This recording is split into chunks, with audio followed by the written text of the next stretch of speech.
Let's do pump and pour. So, first time na ko na siya buhaton no. Ang kanang naa sa baby bottle is mo na siya kong output today, including that one. Kanang bago na ko gipakita and almost 3 ounce na siya. And ang kanang baby bottle nga kong gigamit is 250 ml. And muna siya kong output today. So, mga duha na siya ka breast milk bag.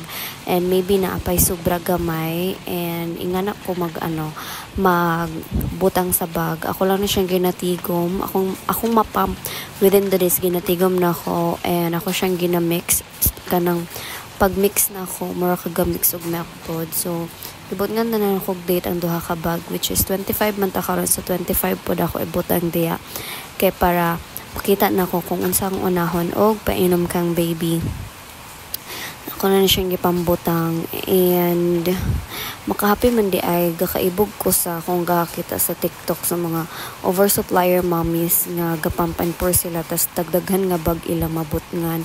But anyway, at least na ako gaka-produce na ako gakabilin nga milk sa akong baby. And sa akong left boob, wala na ko'y napump kay nagdede magod gikan akong baby sa akong left boob and sa right boob is wala na kay nakaslip naman siya while nagdede sa sa left boob. So, mo na lang akong gipump kay nagsakit pod siya. More siya negative bugol so ako na lang pong gipump. And mo to siya akong napump almost 3 ounce ang ako ang napump sa ako ang right boob. And kana lang ako lang gina-enjoy ang ako ang milk miski dili ko oversupplier enough gid ko para kang jaddy, but thank God gihapon kay miski human nagdede akong baby sa ako is napagyapon ko mapump miski tag 2 ounce or 1 ounce ra na siya ako gina siyang ginatigon cause every milk drops counts for me.